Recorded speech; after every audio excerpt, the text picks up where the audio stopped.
Come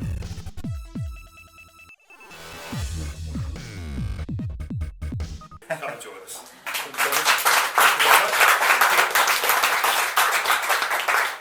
Good morning, all. Morning. How are you today? Are you well? Fantastic. Can you see this banana? Yes? Today, I will show you something with this banana that nobody has ever seen. Really? And nobody will ever see it again as well. Right, so pay attention and remind me if I forget it, right? Okay. Alright, well, my name is Gediminas.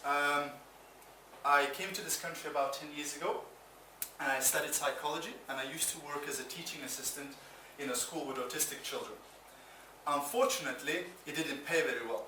Actually, I used to be embarrassed to tell people, because when I first came to UK, I used to work as a security guard in like nightclubs and pubs, etc. And I used to earn about £1,500 a month. Then I spent 4 years in university, got a degree in psychology, and got a job as a teaching assistant. I went from £1,500 a month to £950 a month. So that sort of challenged my philosophy, and I thought, this can't be it. There must be something more out there for me, right?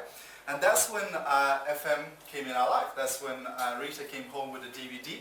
And when I saw the DVD, everything changed, right? I thought, could this be real? Could this be, I mean, this is incredible. I couldn't sleep the first night when I saw the business. But obviously, this is not a get rich quick. This is not become a millionaire overnight. This is not, do nothing and become whatever. As Ian mentioned, this business is called network marketing, right? Not net sit marketing, not net do nothing marketing, not net wait marketing, net work marketing. So there's still work to be in, right? But we put the work in, and luckily, or not luckily, maybe deservedly, within about 2.5 years of starting the business, I was able to retire from my full-time job, so I can spend more time with our little girls, with my wife, with the family, etc., working more from home than at work, etc. And we've been building the business ever since. So now our team is just over about 1,000 people. We've got a brand new car from the company as a gift. We've traveled the world, we've been to Cyprus, Indonesia, Dubai, Mallorca, Kenya, Uganda, Tanzania, Ukraine, Russia, Italy, Poland, Lithuania, all thanks to the business, and cruise to Germany, all paid by the company. Now, I seriously doubt if I carried on as a teaching assistant, that they would have sent me half across the world, So that's something that we really, really enjoy. And it's really not just about the money, but it's about the quality of the life. Because I truly believe that by the end of the life, I won't be sitting there and saying, oh, at least I paid my water bill on time, So it's about the experiences and the people we meet and the sort of life that we experience. So it's been absolutely amazing journey, but there's so much more to come. I'm very excited about our future and the things that are to come, because there's so much that this business can offer and the ways that it can change our life. So that's really a little bit about myself and what we've been doing up until now. But today we're going to do the training called Essential Training. Now, why is it called Essential? Well, I believe that these 7 skills that we'll look at today are probably the most important things to learn in the business. Now, this stuff, guys, this is not advanced stuff. I'm not going to be teaching you metaphorical, abstract stuff. This is nitty-gritty of building this business, right? Because number one, many people, when they join this type of business, what do they think? They think it's a sales business. They go, I'm going to have to now go and sell these products, etc. And do we sell products in this business? Yes, we do. But is this business about selling products? No, it isn't. If you want to earn the type of income that the top people in this business earn, they don't earn that income because they go door to door all day long selling products, do they? They earn that type of income because they build a network. Again, this business is called network marketing, right? Not selling marketing, not door to door marketing, not whatever. It's network marketing because we build a network of people. But in order to be able to build that network of people, we need to know what to do and how to do it, isn't it? So that's what really I'm going to be talking today. Now, this is a very intense training. There's going to be a lot of stuff. I speak at the speed of light. So if at any point you stop, your brain stops registering what's coming out of my mouth, just raise your hand so I can slow down a little bit. But really, this is what we're going to be talking today. So let me see if this works. Does this work? Doesn't it work? We'll find out in a second.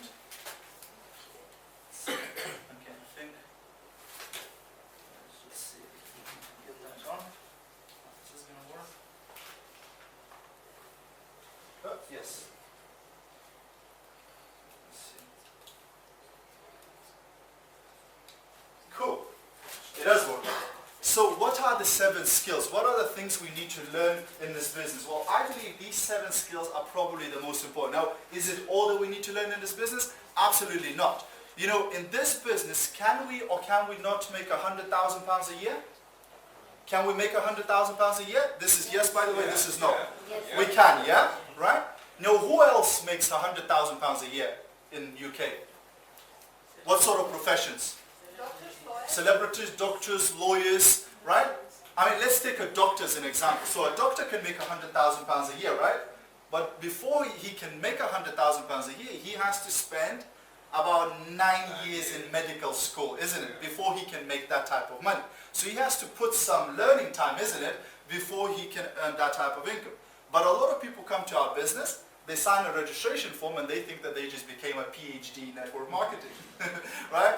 Right? You're not going to spend 9 years maybe learning this business, but you're going to have to learn something, isn't it? If you want to go from where you are today to making £100,000 a year or maybe more, right? So that's really what it is all about. It's about learning and becoming a better in this business. So the first skill is finding prospects. Now guess what? Your, what we call warm market, your friends and family, is very limited. There's only so many of them that you can speak to. And guess what? Bad news is, most of them ain't going to join your business, right? Or if you force them to join the business, they ain't going to do anything anyway, right? So there's only quite a few of them that are going to actually become part of your business, right? So you're going to have to find ways how to find more people, right? And we've got about, what, I think nearly 7 billion people now on this planet, right? So we're not going to run out of people, right? We've already established that. So there's no shortage of people on this planet, right? But you need to know how to find them. Number 2 is inviting people. So when I mean inviting, is inviting somebody to have a look at your business, and have a look at your video, have a look at your business opportunity presentation, have a look at your brochure, your samples, or whatever. Again, there is a science about how we can invite people professionally, right? Too many people in network marketing, they have a bad case of verbal diarrhea, right? Where they can't stop talking, right? They talk and talk and talk and talk, and they sell the business. Then they talk and talk and talk and talk, and then they buy the business back, right? So we're going to talk about how not to do that today, okay? Number 3 is presenting. You know, so how can we present the business to people? How can we present the products to people? Number 4 is closing. Now, closing has somewhat this bad connotation, you know, about being hard sales, you know, boiler room techniques, you know, manipulating people, but it's not about that. Closing is about helping people to make a decision. That's all it is. Because many people, are they going to be on the fence about whether to join your business or not? Yeah, a lot of people, I mean, they say it pays to be skeptical nowadays, right? So a lot of people are skeptical. So sometimes they're going to be on the verge of sort of making a decision or not. So we have to know how to get these people moving and moving them quicker, right? So they can make either a yes decision or a no decision, but they make one. Number 5 is follow up. And they say that the fortune is in the follow-up. And that's actually something that most network marketers are horrendously bad at, right? They make the contacts, they put all this work in finding the person, and then they don't put the work in following up with them, etc. And they lose these people. I have recruited people before who, when I recruited them, they go, I've already been pitched this business before, but that person never called me back after giving me the information. And I go, wonderful, they just did the work for me, right? But the idea is that very often we give somebody a flyer, give somebody a leaflet, send somebody a video, etc. And we never bother to give them another call. Because we expect what? We expect them to call, right? And them to come back and buy more product, right? Is that going to happen? Probably not. I mean, one of the things when we first started, we used to sell products to beauty salons, hairdressers, and I would go sell like 6-7 bottles in a beauty salon, deliver it, you know, all in a separate bag with my business card and all the leaflets in it, thinking that, guess what? As soon as it runs out, these guys are going to be calling me and reordering this product, right?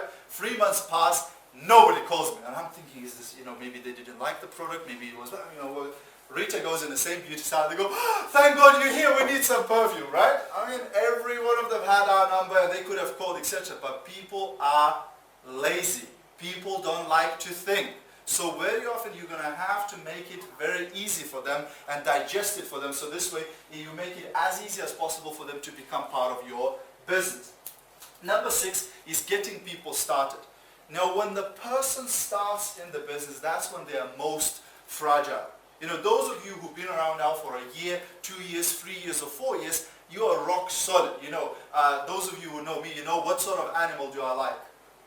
What sort of animal do I like? Rhino. Rhino, right? Rhino is an animal that I relate to, right? Because rhinos have a thick skin. It really, once the rhino makes a decision to charge, it does not abort, right? You're gonna go all the way through, right? And that's the sort of, so when we develop over time, we develop that thick skin. But guess what? A brand new person, they haven't got that thick skin. And for them, it's very easy to quit the business, right? So this is where we really need to make sure that we have a good getting people started process to get these guys started. Because if we don't get them started in a proper way, guess what? 2-3 weeks later, they're going to go into witness protection program, right? Where they stop answering your phone calls, they stop reading your emails, they change the address and move out, right? You know, and they're gone. You know, there's no way on earth to get back in touch with them. So you need to get a good getting started process. And the last one, number 7, is promoting events. Now, we say in this business that meetings make money, right? Because getting people to a meeting is one of the most important skills in this business, because 1, is going to help you to recruit people and build your business. 2, is going to help you to train these people and develop them so they can become as good as you are. And 3, it's just generally, that's what this business is all about. Now, some people say, well, why is it important to have people at events? You know, maybe I'm just doing the business one-to-one, etc. And that's absolutely fine. I did a lot of recruiting one-to-one and a lot of training one-to-one. But events are important because of social proof. Because if I recruit you and the only person you ever seen is me, you're going to think this guy is the only idiot in the world doing this business, isn't it? But if I put you in a room of 50 people, of successful people who have done businesses, who have good professions, etc., you're going to start looking at, if all of these guys are doing this business, I better get going as well, right? So it gives the social proof and credibility to your business of having people at events, you know. So again, but there's a science to it. How do you get people to come to these events? Because you can't just go, hey, you have to be there, etc. You know, because guess what? In this business, we call it a volunteer army, right? Nobody's been drafted to this business, right? And you are not a boss to anybody, and you know nobody's your boss, right? So nobody has any power over you, really. The only power you have is to influence these people into making the right decisions, right? So we will learn today how to do that. Okay, so who's ready to get started? If you're ready, say I'm ready. Ready. Great, so let's get going. All right, so first thing, finding prospects. And a lot of people think that finding prospects is a natural thing. Like they go, oh, Irina must be, you know, she probably was born, you know, recruiting people. You know, as soon as she came out of her mommy, you know, she was recruiting the doctor. Etc. Not really, right? It's a learning skill, right? So it's a skill. It's not an ability, it's a skill that we learn and develop. So the more of it you do, guess what? The better you're going to get at it. So it's not a natural resource, you develop it. But unless you try and develop it, unless you try and learn it, you're not going to develop it, right? So you really need to do it. And what, you know, the idea of building a network, it gives you a lot of benefits. It's not just about the business. It's generally about, you know, influence. It's about more friendships. It's about having more fun. It's about overall well-being, etc. But of course, the most important is receptive prospects. Because if you learn how to find a lot of people for your business, guess what? You're going to find the good ones. Now, I remember when we first started, Biruta gave me an example. She said, people are like a pack of cards. Right? Now, we're all looking for what? We're looking for the ace, right? We're looking for the next diamond. We're looking for the next best person, right? But sometimes, for somebody, they might just get lucky. They take the pack of cards, the first card they turn over, and it's an ace, right? Boom, they've got a really good distributor, and they're flying, right? But guess what? For some of us, we might need to go through half a pack of cards before we get to our race, right? So it's a numbers game, you know? So the better you become at it, the more of the good ones you're going to get, you know, because it's granted that you're going to come across some idiots, right? It's just part of the life, right? So you're going to have to deal with it. Okay, so what are the success habits in terms of finding prospects? Well, number 1 is everyone you meet. They say that top people in this industry, not just in this company, in this industry of network marketing, it's a huge industry, you know, they say that the top people in this business, they make a habit of making friends. Not recruiting people, not, you know, taking advantage of people, but making friends. That's what they do. They make friends. Everywhere they go, they make friends. They just look for people, and not necessarily that I'm going to recruit this lady today, but maybe one day they will be, right? In this business, we haven't got prospects. We just have future distributors, right? It's just a matter of time before they're going to become part of our business. So it's really, what you need to learn is to, everyone you meet, try to get their contacts and find a creative way to stay in touch with them, right? And nowadays it became a lot easier than it was 10, 20, 30 years ago, right? Because 30 years ago you would have had to get their physical address or maybe their telephone number, etc., which was harder to give, etc. Now we have things like Facebook, Snapchat, Twitter, LinkedIn, etc. It's so easy to go, hey, are you on Facebook? You know, how are you on Facebook? People don't get bothered about you adding them as a friend on Facebook, do they? But it's already a way to stay in touch with that person, isn't it? And send them some information. But guess what? Facebook is beautiful because as soon as I added you as my friend, what are you going to see? Everything I'm going to post from now on, you're going to see it, right? So I don't even need to directly keep messaging you and pestering you. As soon as I added you as a friend, from now on, you're going to be seeing me at the presentation, at the training, collecting a new car, this and that, etc. And that will get you curious on itself, you know. So it's a really nice way. You know, so, and the attitude here is, what can I do for that person? Now, this is a bit of a paradigm shift for a lot of people. I know it was for me. Because when people first started this business, they go, how can I get more people for me? How can I recruit more people for my team? How can I sell more products? So it's all very self-centered. But that's where the reason that you feel bad about talking to people, or the reason you're afraid of talking to strangers, or the reason why you feel uncomfortable, the only reason for that is because in your head, you are the only person gaining from it. That's why you feel bad about talking to strangers. Because if you genuinely believed that if I speak to this lady on the street and I'm going to change her life, because if I give her this opportunity, one day she's going to be a diamond, she's going to be a Jasper star, and it will change her whole life, right? Why would I feel bad about giving her that opportunity? There's no way for me to feel bad about it, isn't it? But the only time when we feel bad is when we start thinking about ourselves too much.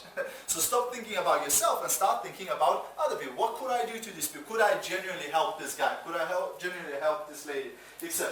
And don't keep score, you know, that, oh, is this person, you know, they haven't responded or they haven't joined my business right away. Just keep doing it. You know, I mean, again, if you speak to the top leaders, they'll tell you that they've been at some people for years before they joined the business, isn't it? You know, so it's just about that carrying on, never giving up. You know, just saying, hey, it's not the right time for this lady. Let's keep going. Maybe 6 months from now will be, right? Because life changes, isn't it? People get married, people get divorced, people have babies, people, you know, do different things, etc. So life changes all the time. If they say no to you today, it doesn't mean no forever. It means not right now. I'm okay right now. I don't really need your business right now. But maybe 6 months from now, the same person got made redundant, and now they're in the market for home-based business opportunities, isn't it? So it's just about developing that muscle and keeping in touch with people, right?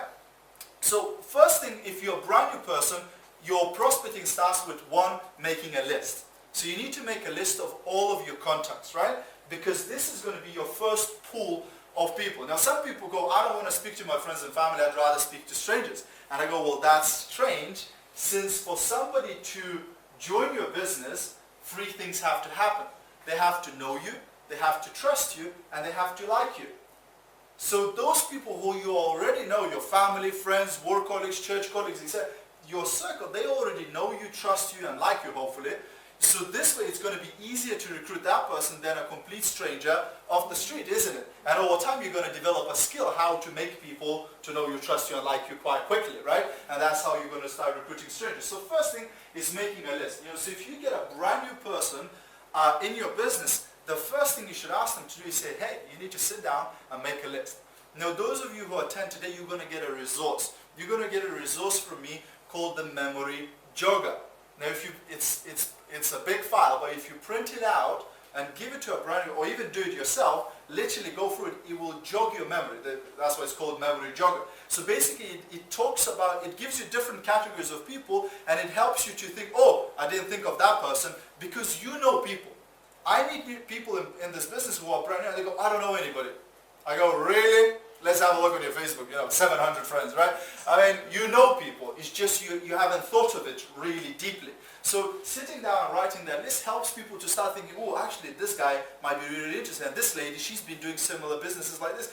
So they start thinking of other people, isn't it? So whether it's for yourself or for a brand new person, you want them to make a list, right? So empty their mind on paper.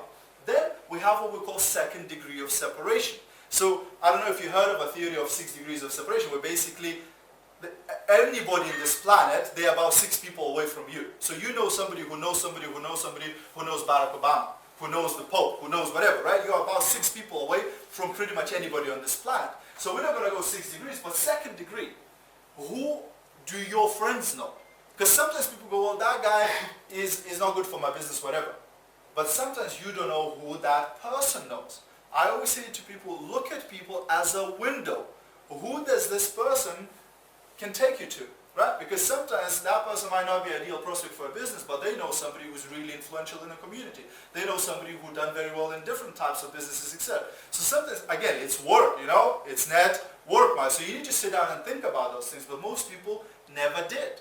And that's why most people will never succeed, right? Because they don't even spend the time to study their own business and study their own contact list. And then number 3, expand your contact list. So once you made your list, etc., keep adding people to it. Make a habit of looking for new people. And one of the easiest things is Facebook. I love Facebook because I go on Facebook and it goes, maybe you know this person, maybe you know this person. So all I need to do is go friend, friend, friend, friend, right? And when those people accept my friend request, guess what? I'm going to message them. Go, hey Irina, thanks for accepting my friend request. How you doing? Right? And I'll start the conversation going, right? I mean, I'm not going to go into social media training now. That's a training for completely other day. But Facebook is like real world. You need to make conversations with people, right? You don't just send spammy links, etc., and hope for people to join your business. It ain't going to happen. We were way, way, way past that. You could have done that 10 years ago, not today. You'll get blocked for that. So you want to build relationships everywhere, on Facebook, on Twitter, on LinkedIn. I'm now starting on Snapchat, but I'm not going to go into that. Okay. And then number 4, network on purpose. Get out of your home. Go and meet people. Get a new hobby, and meet people. Go to a new church. Go to a new gym. Do something where you're going to meet some people, right? Because if you sit at home in front of television, guess what? You ain't going to meet any new people there. You ain't going to recruit anybody there. So you need to get out of it, and start looking for people. Network on purpose, Look for places where people gather, right? That's what you really want to do. Okay, so that's finding people, and I hope that sort of gives you some ideas at least, or where to look for people, etc. Number 2 is inviting people. So now we need to know how can we invite these people to basically to have a look at what we've got to offer, etc., right?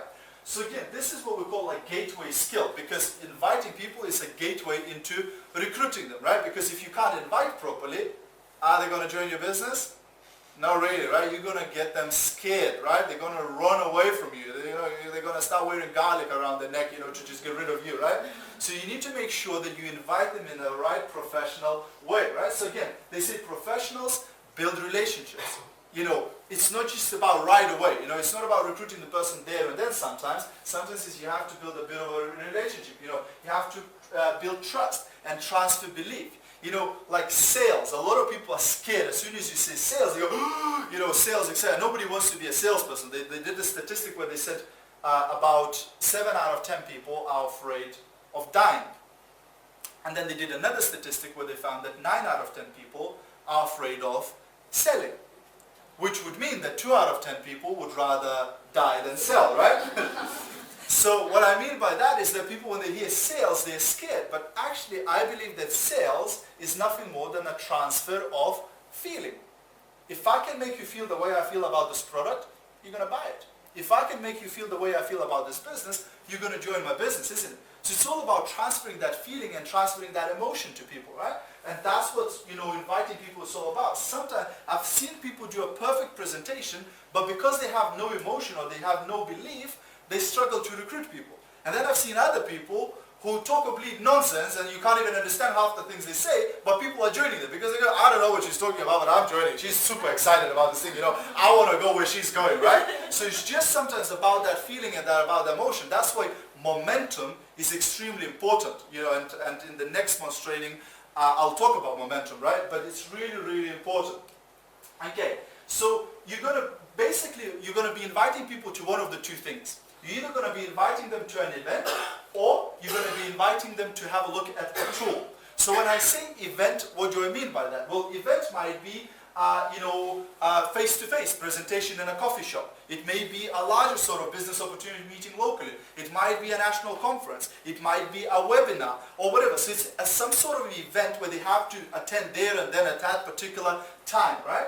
So events are the most effective, at least I found personally. It's a lot more effective sitting in front of somebody face-to-face or a cup of coffee, explaining them about the business, showing them the samples, giving them, the whole information, answering their questions live there and then. I found it the most effective, and I recruited most people in this way.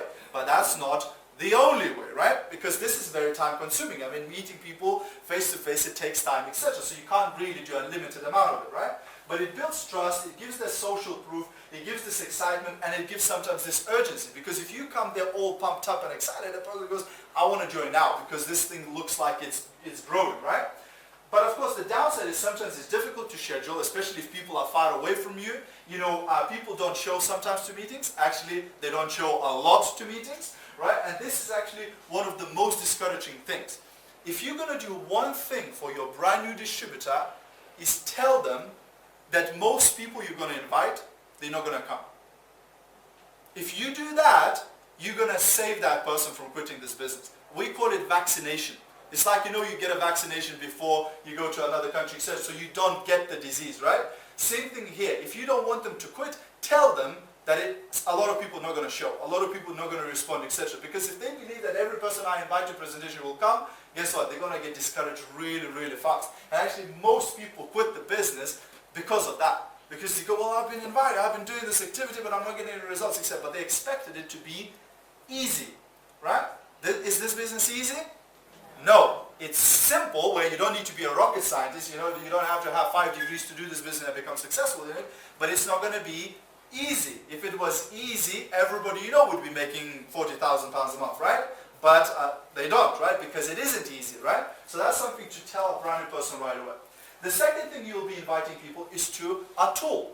So that might be a CD, a DVD, a brochure, an online site, a story, a magazine, a website, a product sample, a video link, a mobile site, or whatever, right? You're going to be giving them some sort of a tool, right? So you're going to be inviting them to have a look at something. And this is a really great first step sometimes, because I want a smoke person out as fast as possible.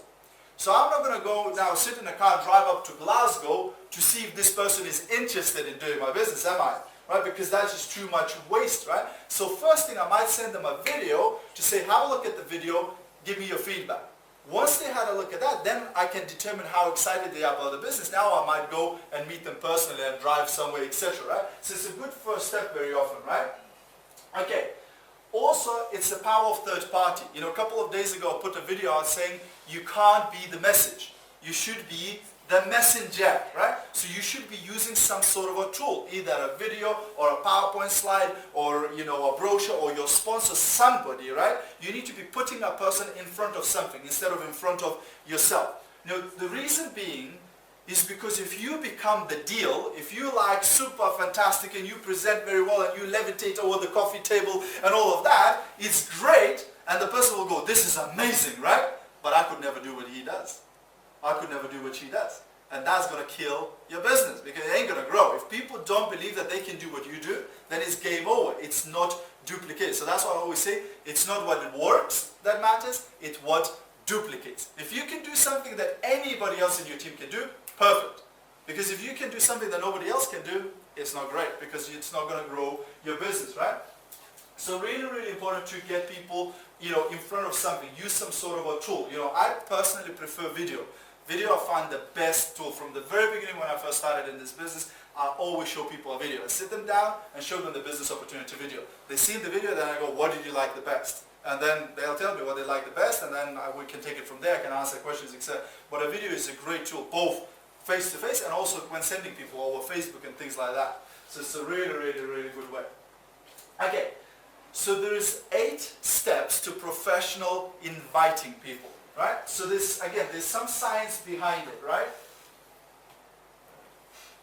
And if you get it right, it's going to help you to get more results.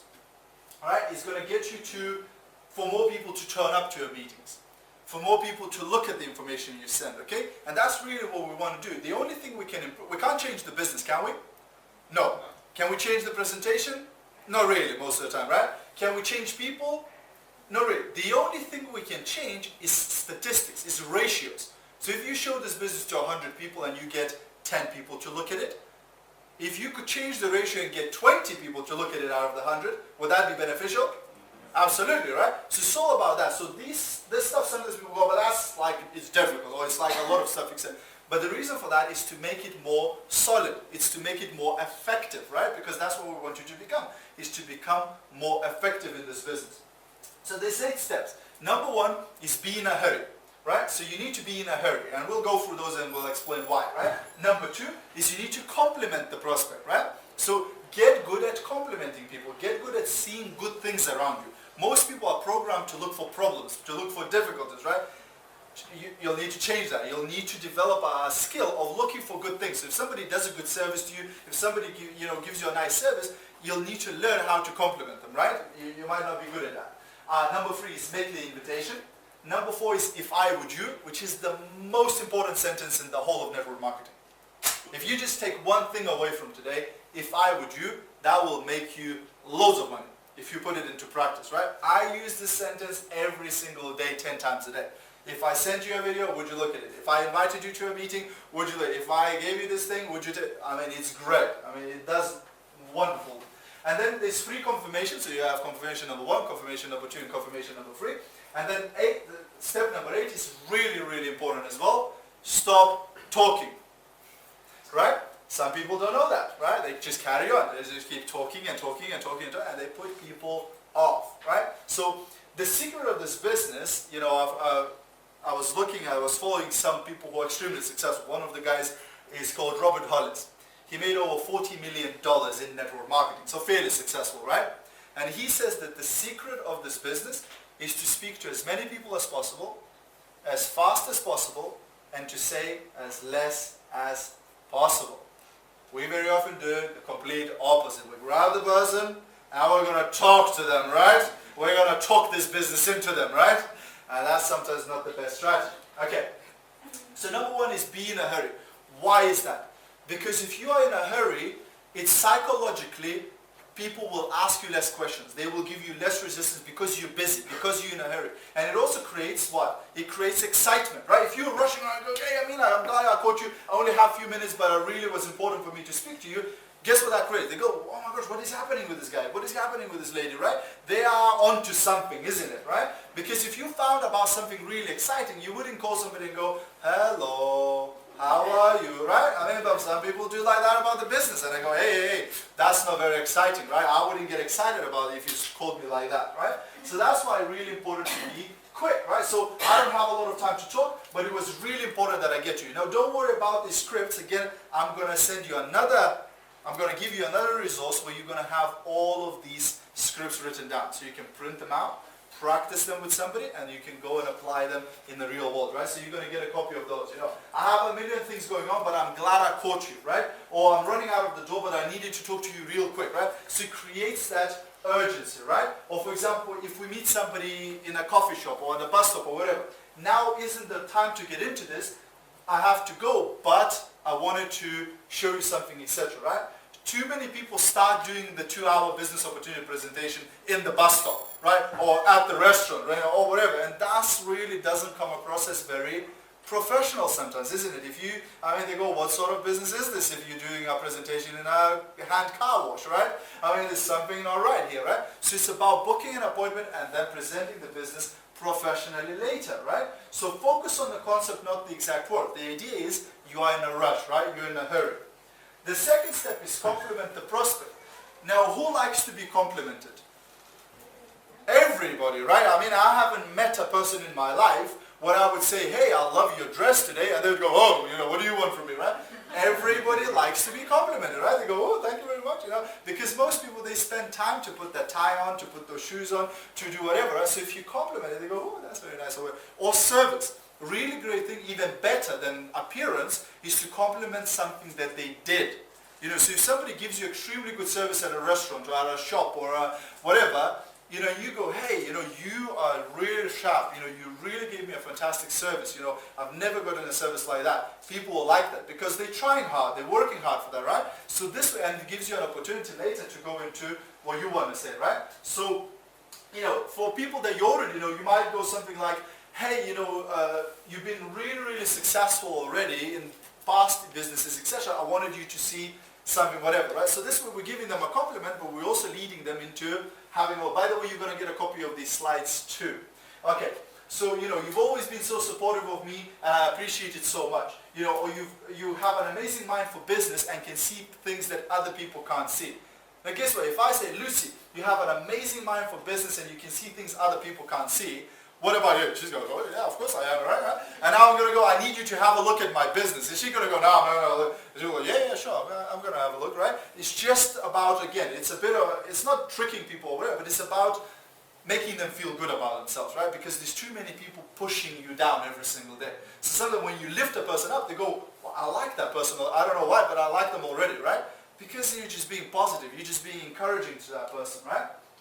If somebody's core market, like I said, you can say about service or just how they look. You know, you see somebody sharp, you can say, wow, you look super sharp. What do you do?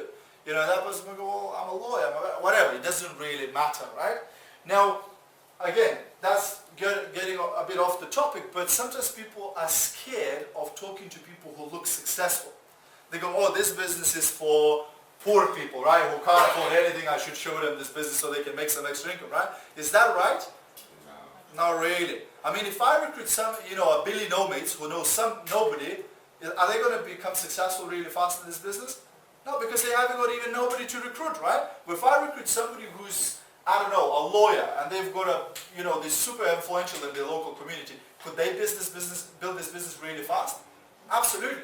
But sometimes we will disqualify them, right? Because we go, oh, they're already making a lot of money. And for that, I go, look, who's seen Irina's picture at the UK National Conference holding £250,000 check? Anybody seen that picture? Print it and have it with you. So when you meet somebody like that, you might go, well, you're a doctor already, so you're probably making like £100,000 a year. Except chances are they're probably not, but you're probably making like £100,000 already every year. But this lady is my sponsor, and she's making £250,000 every 4 months. Would you like to find out how she does that? I'd like you to meet her, right? So for different caliber people, we're going to show different things, right? If I'm talking to stay-at-home mom who's struggling to pay her bills, am I going to talk about 250,000? No, I'm going to say to her, look, if you sell a bottle of perfume, you can make a £5. Sell 10 of these this week, you're going to make 50 quid. And that 50 quid can make a big difference for her life, isn't it? But if I'm speaking to a doctor or a lawyer, I ain't going to get them excited about £5 for a bottle of perfume, am I?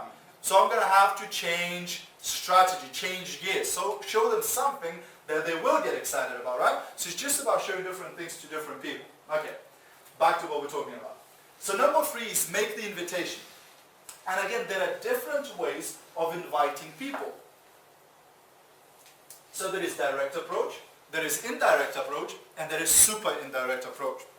Now I'm not going to go into that because that's too much, but to give you a general gist, most people, guess which they will use most of the time? Direct approach, right? And that's a mistake, right? Because for most people, that's a little bit too much. That's a little bit into your face. That's a little bit, you know, pushing it onto them, right? So that's where, you know, you go, hey, Amina, I just found this business where you can make extra income. You need to have a look at it, right? But for a lot of people, they're going to go, do I look like I need extra income? You know, get away from me. You know, I'm okay, right? You're always going to cause an opposite effect if you do that, right? But there are other ways of doing it, like indirect approach, where you would go, hey, do you know somebody who might be interested in earning an extra income? Do you know somebody who might be interested in building a home-based business? Do you know somebody who could use a £500 extra a month? Now that, I'm not giving it to you, am I? I'm saying, do you know somebody? And guess what? Most people are going to go, yeah, me, right? But now they're saying it, not I'm saying it. If I said to them, do you need some extra cash? They're going to go, no, I'm all right, you know? So it's just, it's a bit of a psychology to that. And super indirect approach is for your chicken list. You know, so you know all of those people you're afraid to talk about this business to? You use it for those people, right? So you go to them and go, hey, Fons, I've just came across something, this project I just started. It's not for you, it's probably not for you, but you might know somebody who might be interested. Would you mind taking a look at it? just in case if you know somebody who might. So I'm almost saying I'm taking it away from them, right? I'm going, hey, it's not for you. You're not going to be interested in that, but maybe you'll know somebody. Guess what? They're probably going to be interested, right? Yeah. Because again, it's like, it's if you take it away from them, they want it more. If you give them everything, they don't want it. It's like a cat with a string. If you keep moving the string, the cat will keep playing. If you just drop it on the floor, they'll go, not interested, right? So it's really about that. So these are the three approaches. So I'm not going to go word for word again. You're going to get these slides. You can read through the scripts for each direct, indirect, and super indirect, and you can practice them, etc. Okay, so step number 4 then is if I, would you, right? And this is the most powerful thing because this gives you posture. Now, what do I mean by posture? Well, too many people in this business are begging people to look at their business, are begging people to come and join the presentation, to come and join the business, right? And that doesn't really come across nicely. It sort of gives a bad image to the whole of our industry, really, because people don't know how to have posture. Now, if I would you gives you posture. Now, what do I mean by that? Well, if I go, Louise, if I showed you our business, would you look at it? Did I show it to her already? No, I didn't. So if she says no, I go, no problem, I didn't show it to her anyway. Right? So it protects my ego, it protects my self-esteem that this person didn't reject me, did they? Because I didn't show it to them in the first place. I just asked them if I would show it to you, would you look at it? They're not interested, no problem, I'm moving on. But if you go, please could you come and have a look at my business, and they go, no, you feel like this big, right? Because you go, oh my gosh, they don't even, they didn't even give me a chance, right? So if I would use really powerful because it puts you in control. So if I gave you this DVD, would you watch it? If I send you a video link about our company, our products, and how you could earn with us, would you look at it? If I send you an email with this website, would you take a look at it? So it's if I would you, and there's a million ways of how to use it, right? But I use it every single day. I use it on Facebook. When I'm chatting to somebody on Facebook, I go, hey, if I sent you a video about our business, would you watch it? And most people then go, yeah, I will. But if you just send them a link right away, guess what's going to happen? Block, block, block, spam, spam, and that's it, game over. There's no way of getting back it up because they want permission. They want to give you their permission, so they feel in control of it, right? If I would, you will help you to do that. But you're still coming across as you are in control of it, right? Does this make sense to anybody? Good. All right. Then we have free confirmations. Now, you might go, free confirmation, that sounds a bit excessive. Guess what?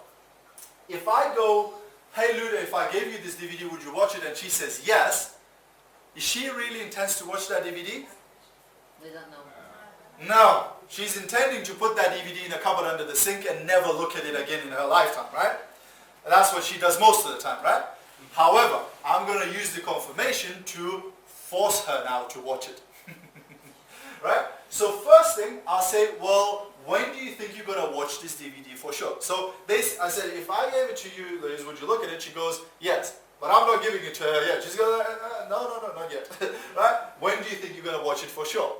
Now they start thinking, I'm going to actually have to watch it, right? So they go, well, tonight, right? Do they intend to watch it tonight?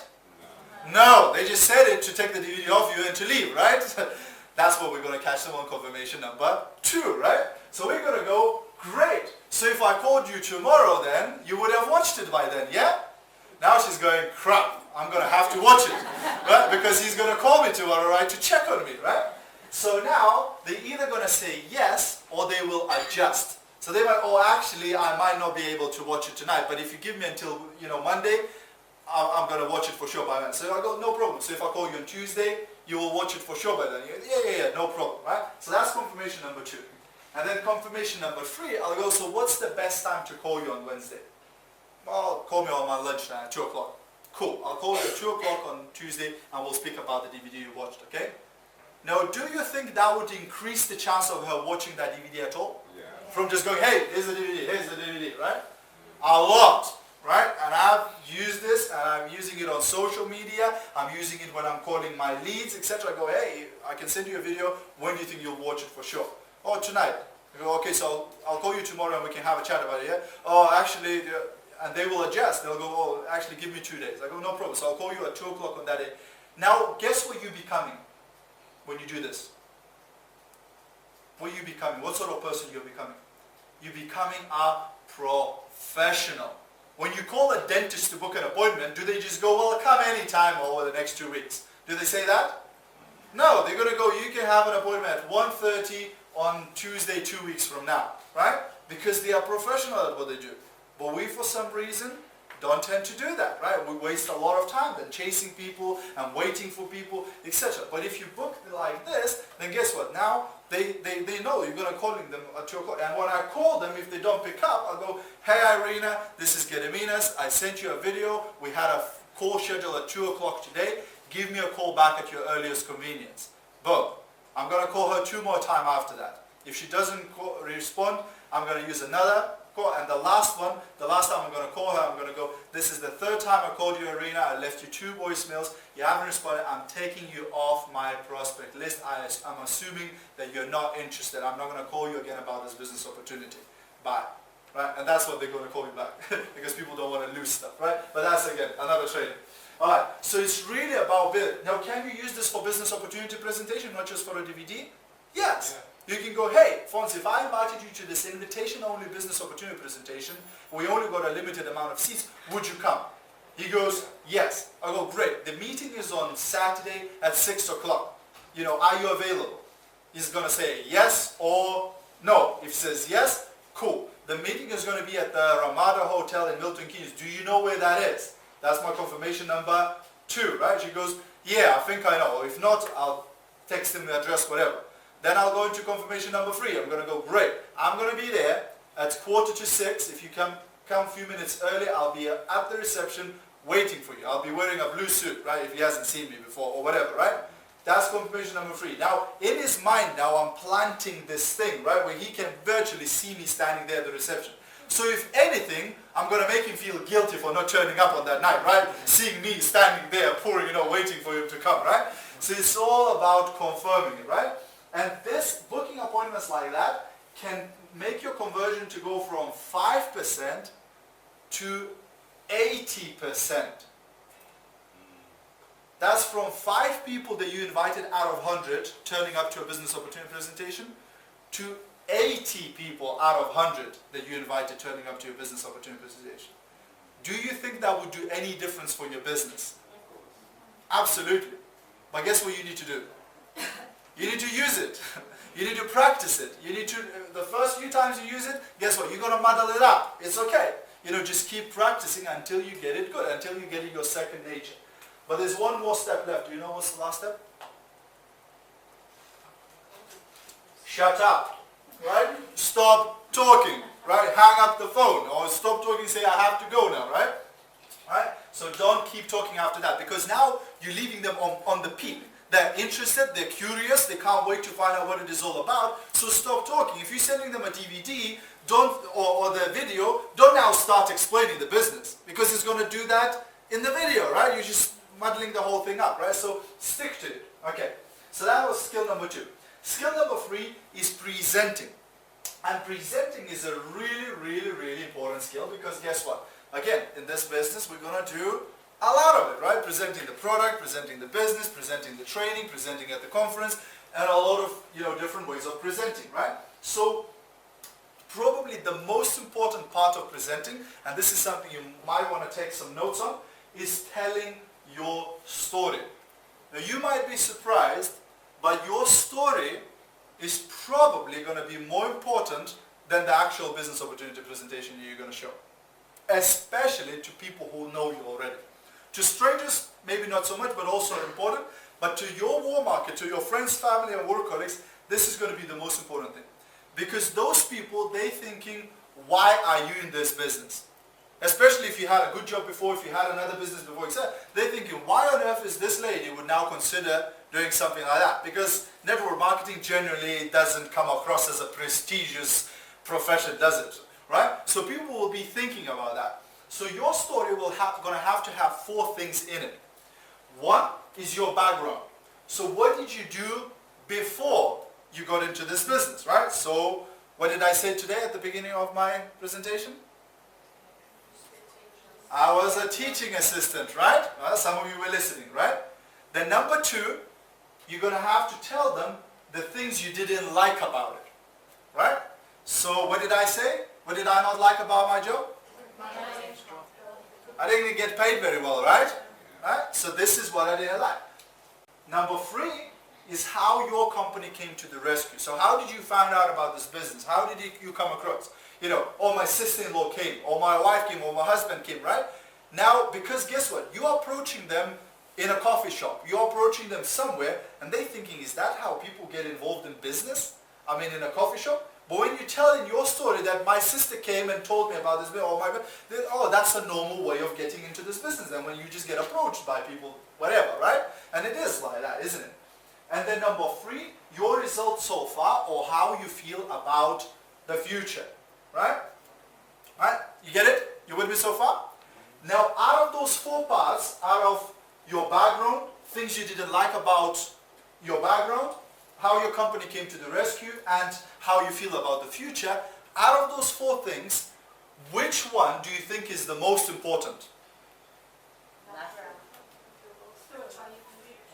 Background? The story, sorry? You have a plan. Anything else? Any other? How you feel about the future? How your company came to the rescue? No. The most important is number 2. What you didn't like about your life. That person doesn't give a flying monkeys about you traveling all over the world and getting free cars.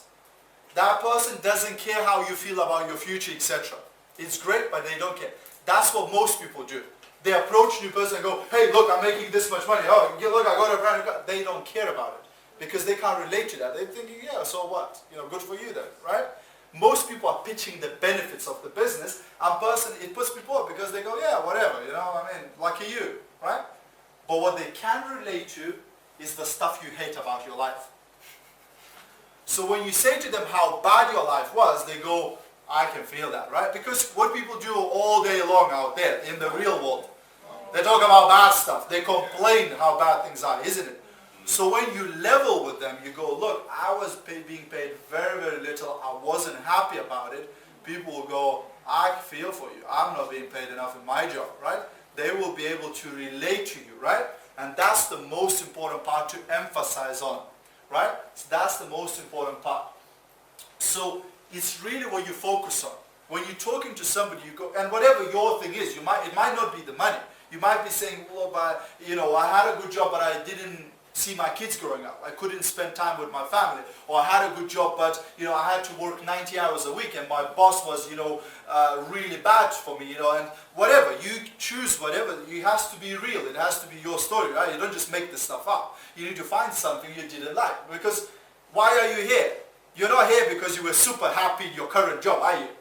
Because if you were super happy in your current job or your current career, you wouldn't be doing this business, are you? You would be in your job, right? Saying, hey, happy days, right? The reason why you're here, there's something wrong with something that you did in the past, right? So that's what you want to use because people will be able to relate to that. Does that make sense, guys? Really, really important stuff, right? So we're going to break in about 5 minutes, but before we break, what I want you to do is find somebody you didn't come here with, so find somebody different, and tell them your 4 things. What did you do before you found this company? What did you not like about it? How did you find this business? And how do you feel about your future, or what sort of results you had so far, etc. Does that make sense? Yes? 5 minutes. Find somebody you didn't come here with. All right. How are you refreshed? Yeah? Your brain had a bit of like 15 minutes to relax a little bit, and now I'm going to pound it again, right? So you better get ready for it.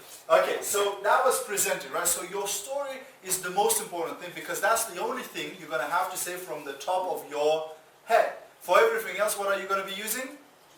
Tools, slides, PowerPoint, video, etc., right? So that's the only thing you should memorize is your own story. Everything else, you'll be using some sort of a slide. So what sort of other types of presenting you might be doing? Well, one is you're definitely going to be doing is the business opportunity presentation, right? So either showing the video or showing the slides, etc., because that's the way you're going to build your business. Number 2 is basic training. So when you get a brand new person started, you'll need to be able to get them trained, etc. Now if you're a brand new person, they'll go, "Oh, I don't know how to train a brand new person." If you're brand new, guess what? You use your sponsor to train both of you at the same time, right? So it's absolutely, you don't need to become a master before you can recruit a brand new person in the business, right?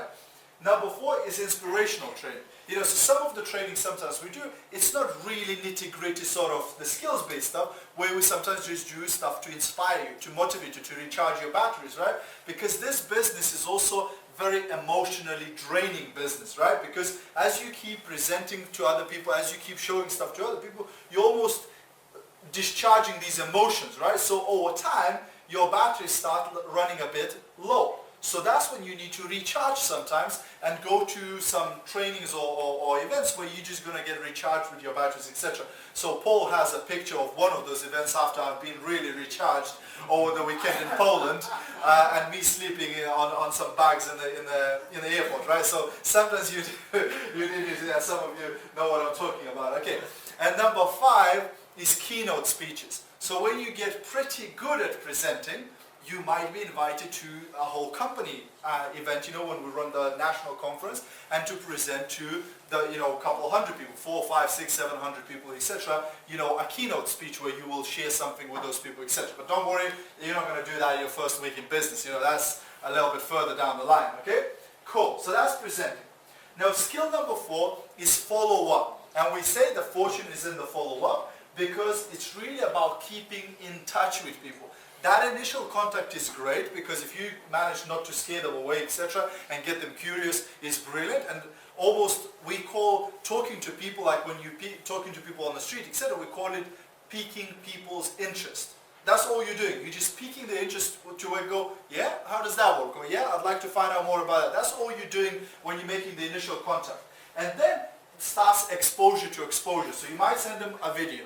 You might send them some more information. They might need to meet you and try some samples and see the quality of the product. Whatever, right? For example, I had a lady that approached me from Kenya, for example, and she's just messaged me yesterday.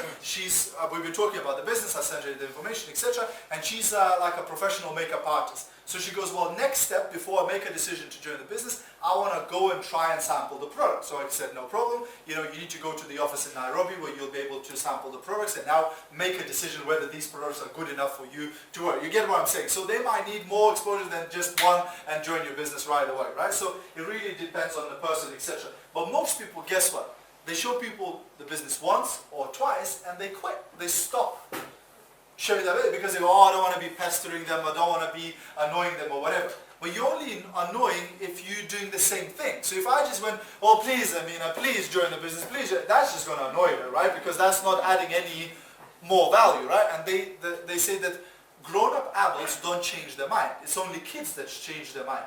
Grown-up adults can make a new decision based on new information.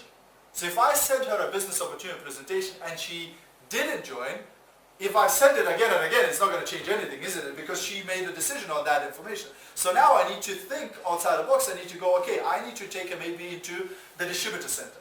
Maybe I need to bring her into a party. Maybe I need to bring her and meet my sponsor, or give her some new information upon which she might go, actually, I want to do this thing. You get what I'm saying? So it's just sometimes approaching from different angles until you find the angle that that person clicks and they go, yeah, I like that. That would work for me. Right? Make sense? Cool. Okay. Now some people will have questions and objections and it's absolutely fine. So when you present the business to somebody and you already sent them the presentation, many of them will have questions and they will be asking you. So don't be afraid of that because it's a natural decision-making process. You know, you don't go into a car garage and just go, I have the blue one, right? You don't do that, right? You go, how many miles per gallon does it do and how, you know, and what's the interest rate of this and that. You want to find out everything before you put your money on the table. So same with this business. If a person is seriously considering this business, they should be giving you a lot of questions. If I present this business to somebody and they're not giving me the questions, that's what I'm concerned. Because I'm thinking, there's something not right here, right? There's a Russian saying, but I'm not going to say it here. But it's just, you think, okay, there's something not right there, right? They're not, you know, paying attention or whatever, right? So they're going to get some questions and it's absolutely fine. Now again, the goal here is to educate them. You know, I always say to people, our business is not about selling. We don't sell the product or we don't sell the business. What we do, we educate people so that they can go, oh wow, I didn't know that before. I'd like now to get this type of income, in my life or whatever, right? So it's all about education. Now, most of it, actually all of the objections, yes. You know what they mean? Yes. So most of the objections will fall into two categories. They either have a limiting belief in their own ability to do business, or they have a limiting belief in this type of business, in this model of business, right? So this is how you cover it. Well, if they have a limiting belief in their own ability, they might throw things like that at you. I don't have the money. I don't have the time. I'm too old. I'm too young. I'm whatever, right? They're going to give you all of these objections about themselves, right? And the easiest way to overcome those objections is to use a story of somebody who has overcome that problem and became successful in the business. So if I speak to somebody and they go, oh, my English is not good enough, guess who I'm going to use as an example? Right? Irina, right? Because she came to this country from the same country that I came, from Lithuania. She could barely speak English, and now she's making 40 grand a month, right? So she sort of overcome that challenge, right? So it gives me that, where I go, oh, no problem. Let me tell you about this lady called Irina, right? But I meet somebody and they go, well, I have, 3 small kids. I can't do this business. Guess whose story I'm going to use? No, well, I could use mine, but I also can use Rachel. Some of you heard of Rachel, right? She's got 4 small kids and she's fairly successful in this business, right? So I'll find somebody and become a collector of these stories. You hear a story of somebody who became successful, sort of store it in your head. So the next time you speak to somebody, with that situation, you can use that story, right? And it helps because people can relate to that and they go, oh, I'd like to meet that person or whatever, right? So it's just, again, it helps you a lot of those things. Now the second is when they have a limiting belief in this business model, in network marketing. So they might, oh, this thing will never work, etc., right? And again, most people have a limiting belief in this business if they have a wrong mentality. We call it the lottery mentality, right? Where people have tried this business, but they tried it like a lottery. I always use, example where I say, if you have like a lottery ticket and you have 6 people here. So most people, that's what they do. They look at this type of business and they go, well, I know a couple of people who might be joining this business. Right? So they go to the first one, they go, would you like to join? They go, no. Okay, this one didn't join. Would you like to join? No. Okay. So by the time they get to that, they go, you wouldn't like to join it, right? So they cross everybody off. They spoke to like 5 or 6 people and they go, this business doesn't work, right? And they pack it in, right? And they stop doing it. Now, is that the right way of doing this business? And was that enough to make a decision about this business? Of course not, right? But in their head, this business doesn't work, right? Because they were not trained properly, right? So whenever I get distributors go to me and go, oh, my people are not doing anything or they're not doing it properly, I go, well, you haven't trained them then if they're not doing it properly, right? Because that means that person was not trained properly to begin with because they had that type of mentality. So that's why we do the list, where they write a long list of people and then we go through those people and you're going to help them to choose the right ones to present the business, because what they think would be a good prospect might not actually be a good prospect, right? But you will know better because you've already been in the business for a while, so you'll be able to say, well, actually, let's start with this lady. I think this lady is a lot more likely to join your team, right? And if they get some of those easy wins, guess what? They're going to stick to it, right? So when we speak to people like that, and they go, oh, is this one of those things, etc., I know there's a story behind it. So I'm going to say, okay, I'll say, so what is the story? Have you ever done something like that? Or somebody in your family, etc.? And almost without exception, they'll go, oh yeah, my sister-in-law did this thing called Amway, and she lost a bunch of money and didn't succeed, etc. Go, no problem, let's talk about it, right? Because, again, one thing I know is that if somebody's been in this type of business, in network marketing, there's just a matter of time before they're going to be in this business again. You know why? Because once their mind was exposed to the opportunity of this business, to what this business can do to you, the type of money that you can make and the way this business works, your mind can't go back to working 9 until 5 for somebody else and you can be content in that job. There's no way on earth, right? It's already, Les Brown says once your mind expands, it can never go back to its original dimension. You can't pack it back in. So once they've been exposed to this type of business, it's just a question which company they're going to join next. It's not if they're going to join this business again. So it's just the way you come across it. So what you might ask is, something like that. Let me ask you a question.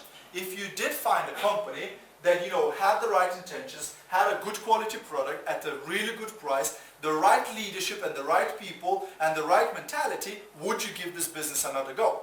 And most people will go, yeah, I would. Because the only reason why they quit the previous company will be probably they didn't get enough training from the leadership, or the product was whatever, bad value or too expensive or whatever. There's going to be some reason why they left the business. It wouldn't be because I don't like this industry. You know, nobody quits a company because they don't like. It's just something that happened in the previous business. So if you can say, well, if we didn't have that problem in our business, would you consider it? And that's all you want. All you want is them to consider it, right? If they consider it, then you can show them how this business works. And you know, we have a pretty much the best network marketing company out there. You know, so it's not a really hard job to get people to switch, right? So that's, you know, the best way to overcome is to relate to them.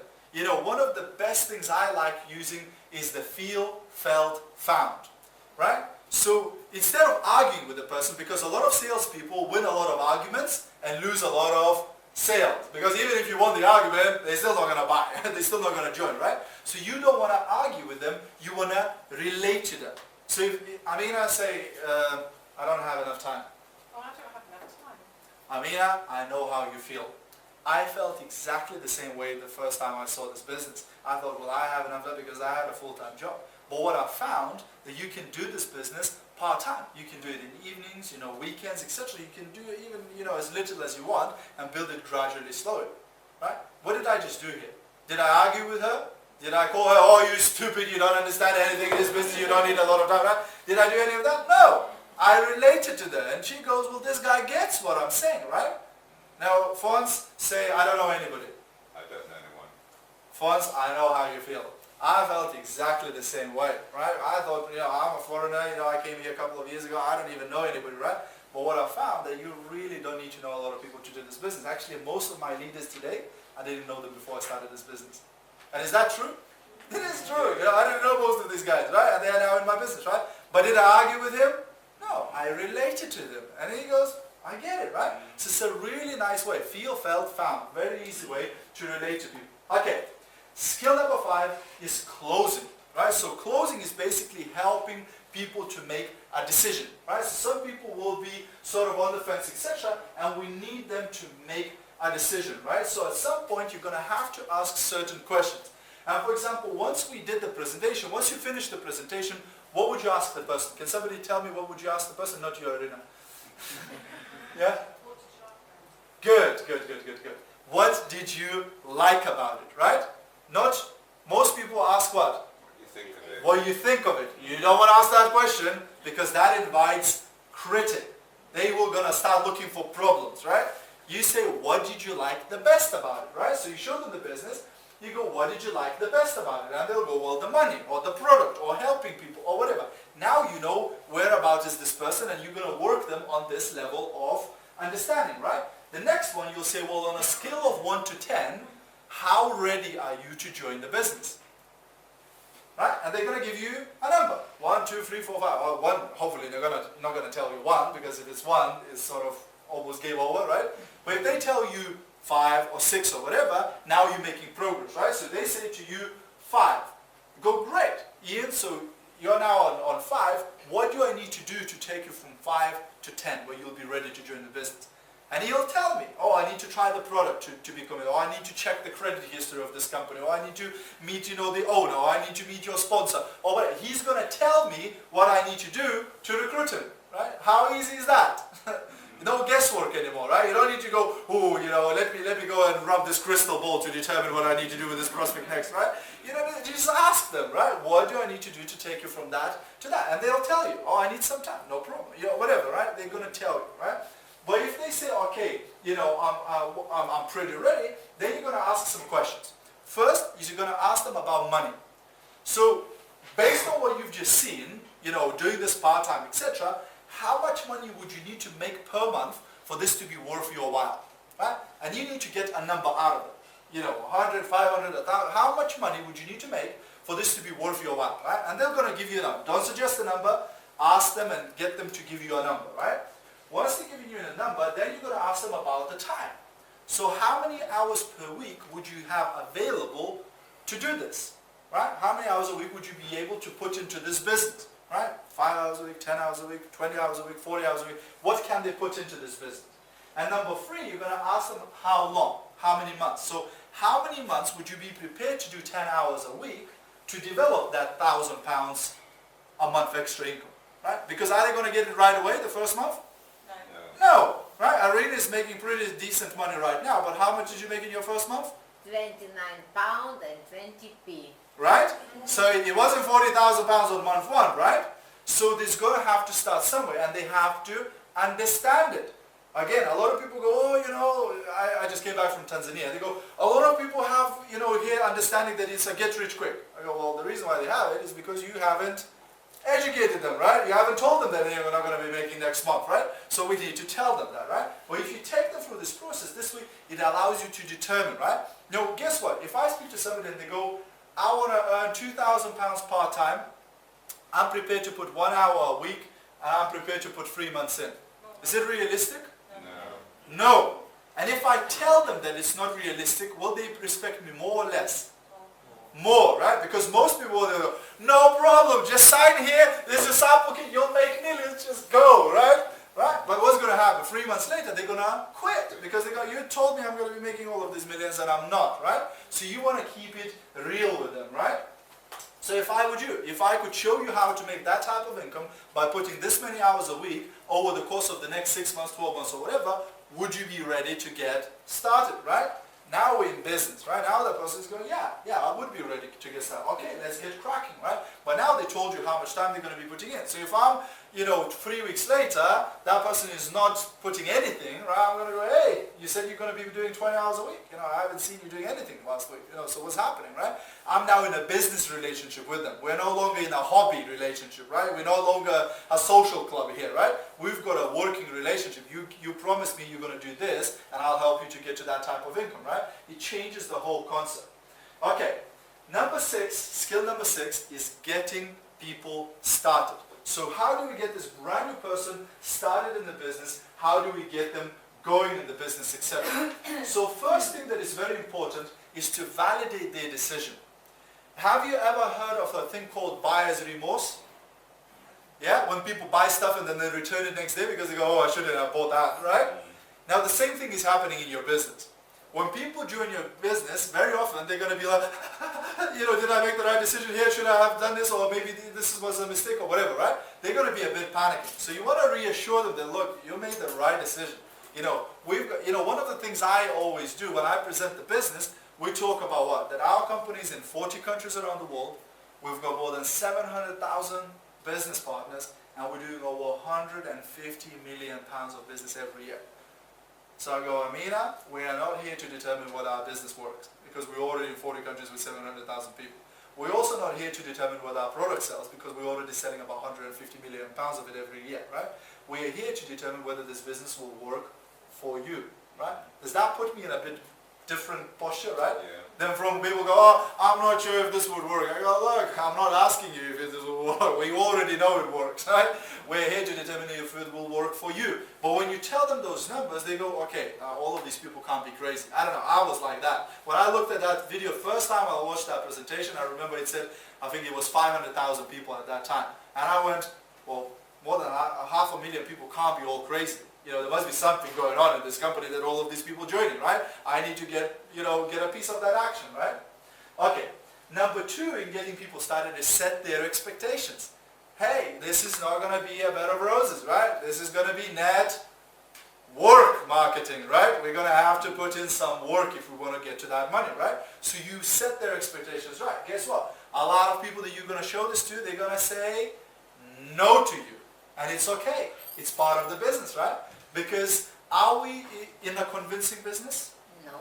No. I get a lot of new distributors come to me and they go, oh, I'm having a really hard time convincing people to join this business. I go, that's your problem. They go, I don't get it. I go, you're convincing people. We are not convincing, we're not converting, we're not dragging people screaming and kicking. We're not in that business. We are in what business?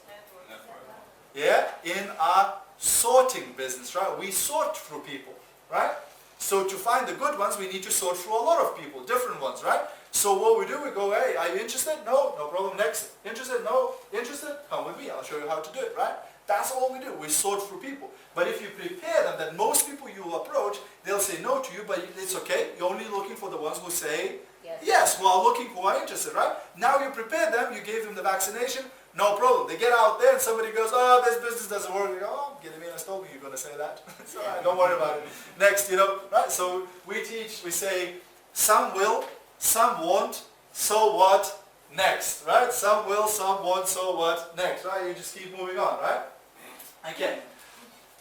Also, setting the expectations in terms of when things gonna go bad. So are they gonna have some bad days and bad weeks? Yeah. Yes, they will. So you need to preempt that.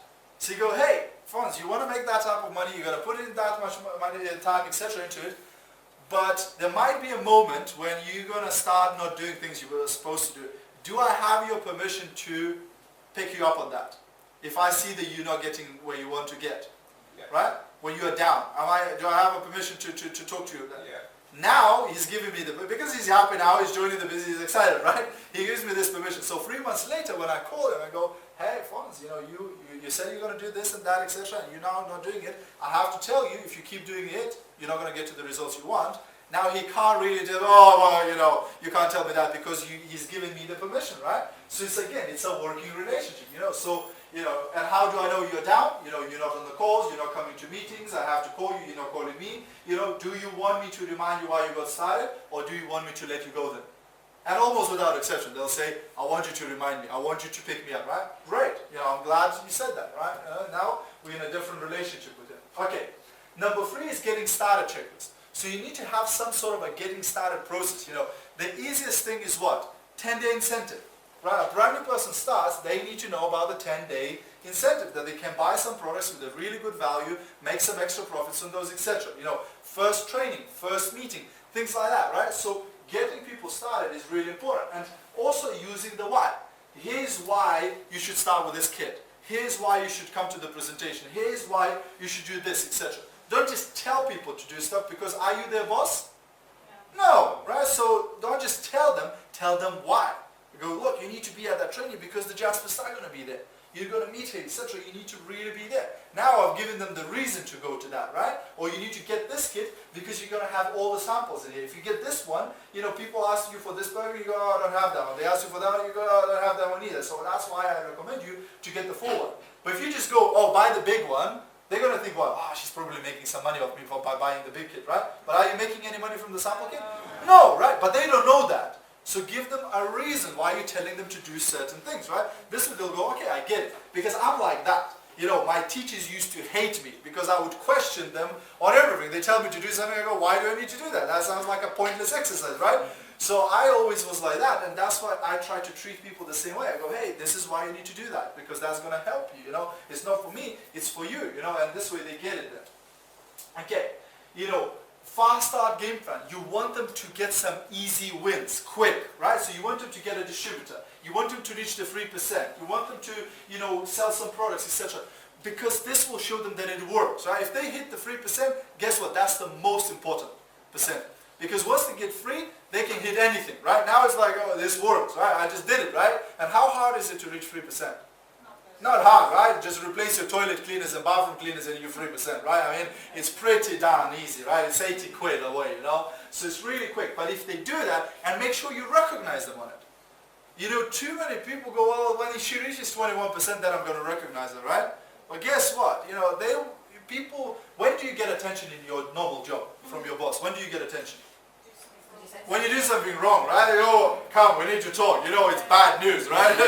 So in this business, when people come and you go, hey, congratulations for doing that, that's amazing. Except people go, wow, I never used to get that in my job. I like being here, right? That's what it's all about. Because the first couple of months, are they going to make an insane amount of money in this business? No.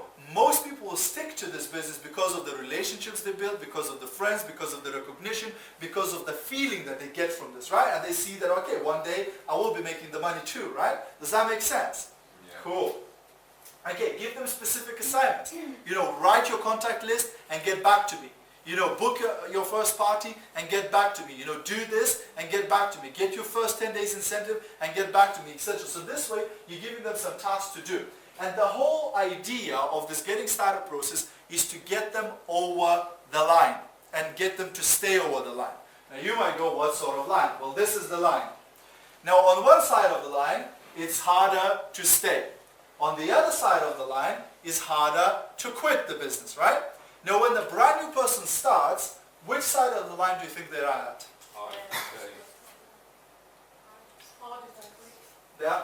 When they first start, they're on this side, harder to stay. It's so easy to quit because they haven't got any results yet, they haven't made any money, they haven't recruited anybody, they haven't had any success. So it's so easy to just put the sample kit in the cupboard And under they the don't sink. spend a lot of money yet. Exactly, it's game over, right?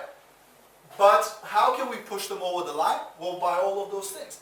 If they get some results, it's now harder to quit because they go, oh, I've already got some results, I want more of that. You know, friendships, when they build friendships. Make sure when you bring your brand new person into a meeting or into training, you introduce them to everybody, right? Because they go, wow, I now know this person and this person and this person and this person, right? They build friendships, you know.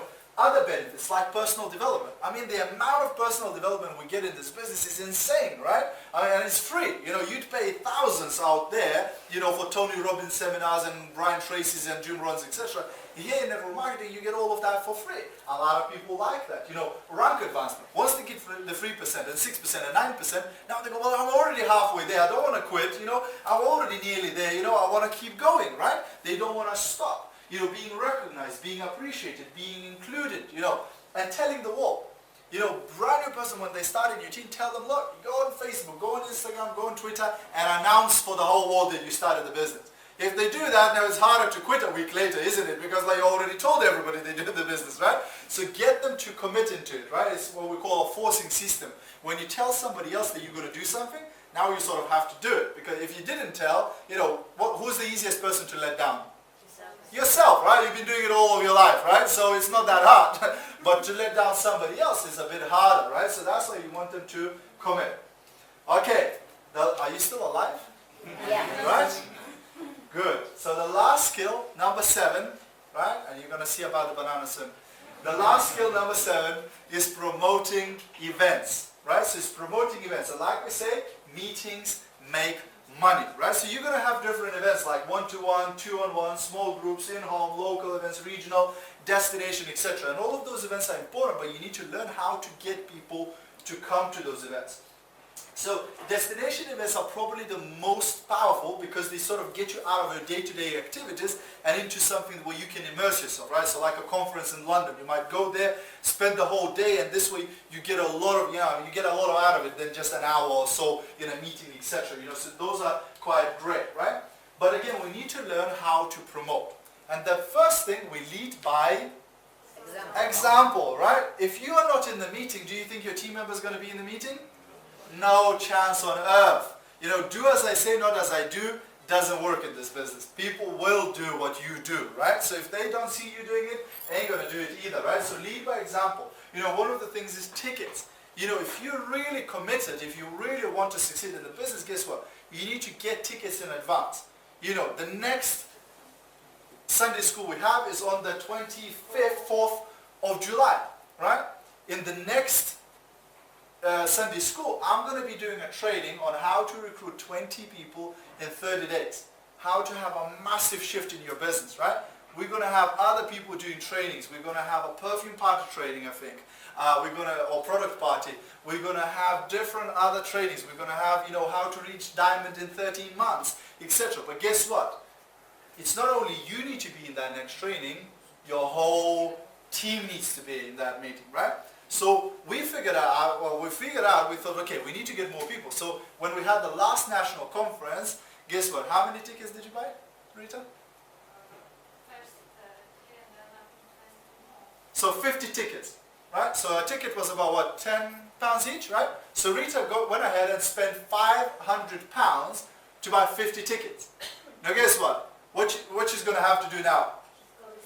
She's got to get to these people into the event, right? She's going to have to sell those tickets out, otherwise she's got 500 tickets, you know, going to waste, right? So this way, as a leader, you need to lead from the front. So if you go ahead and invest buying 10 tickets, 15 tickets, 20 tickets to the next training, guess what? You're going to have to ensure that your people are there. You're going to have to sell those tickets out. So this way it forces you now to bring your people into the meetings and into the training. So today I think we're going to have a special promotion for you. So normally the ticket for this training is £6, right?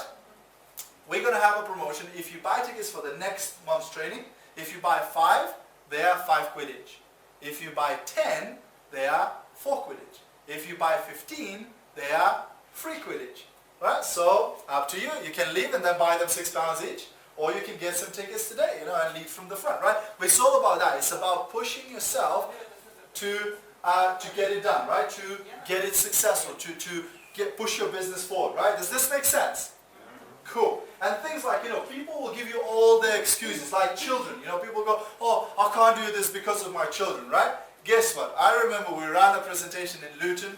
The same night, Rita went into labor, so we went to the hospital. She gave birth, and I think the week after that, she was in the presentation with the baby in a car seat, right? And because when we joined this business, we made a decision that we're going to do this business because of our kids. Some people don't do the business because of the kids, right? They use it as an excuse. We used it as a reason to do it, right? So we can leave something to them, we can build something to give them a better life than we had, right? Does that make sense? That's sort of logic behind it, right? So don't take the excuses, right? Grow your team's attendance number, become a promoter instead of announcer. Don't just announce, oh, there's an event. Tell them, attendance is expected, right? Take nothing for granted, right? And tell them why. This is why you have to attend. This is why you need to bring your people to this. Repetition. How many people saw me promoting this Sunday school, right? How many people saw me promoted more than once? More than twice? Right? I mean, I've said a lot of posts about this, right? On all possible media, right? Why? Because I know people are lazy, right? They're going to forget about this stuff, right? They're not going to see the post. So I will bang on about it until they remember, right? This is why you have to, this is what you're going to learn, right? Did I just tell you what you're going to learn at the next Sunday school? Yeah, right? Recruiting 20 people in 30 days. Who would like to recruit 20 people in 30 days? Right? I spent a couple £100 for that training, right? For those materials, right? I'm going to give it to you for free, right? Right? But now you need to be there, right? To get it, right? So this is why, these are my special guests at the next training. Sell your sponsors, sell your leaders if they're coming to those events, right? There's the problem we'll talk about and give you a solution how to solve. So have you been struggling recruiting people? We're going to show you how to recruit 20 in the next 30 days, in the next training, right? And that might come across. You might see it, being promoted, right? So what problem they're going to solve at the training, right? Giving pride in the event, giving, more reasons to attend. If you do all of that, do you think they are a lot more likely to attend? Absolutely, right? Now you're giving them reasons why they should be attending those meetings, right? Any questions? Banana. Well, like that. What about banana? Oh, what about banana? All right. Banana. Well, before we get into banana, this training is based on a guy called Eric Worre, and he written a book called Go Pro. If you haven't read that book, I would strongly advise you to get one and to read it. And also, it's a great tool to give to your new distributor to read through it, because you'll help them with their mentality. You'll help them with them understanding this business word. But don't just give it away. Lend it to them for a week or so. They read it, get it back. Give it to the next distributor. They read it, get it back, right? Don't just send these books flying and never get them back, right? Makes sense? So you can get one of those. The other book that I promote quite strongly, because this is the first book I read in the business, and I'd always promote this book, and many other people also attribute their success to this book. It's called Think and Grow Rich. It's been written by a guy called Napoleon Hill quite some time ago, right? And he spoke to some of the most successful people in the world, some of the richest people of those days, and he collected all the information, what makes you successful, right? He spent 25 years writing this book. Now, if somebody goes ahead and spends 25 years to collect all the information and write a book, do you think it would be worth for you to spend a couple of evenings reading it? Right? I posted a saying a couple of days ago, you have to learn from other people's mistakes, because you can't possibly live long enough to do them all by yourself. Right? So you need to learn from other people's mistakes, and this is a great way to start. If you read this, it's going to open your mind. It's going to blow your mind, I'm telling you.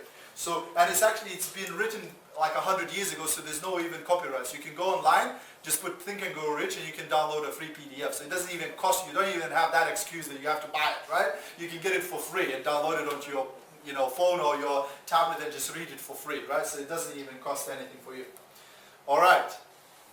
to the banana, right? Right, so what did I say about this banana at the beginning? Do you remember? I said I'm going to show you something with this banana that nobody has ever seen before and nobody will ever see again, right? So let me show you. No? Fair, you did good job. You see this bit? This bit? Can you see that bit? Yeah. No, nobody has ever seen that bit before until I revealed it today. Yeah? And nobody will ever see it again. Thank you very much.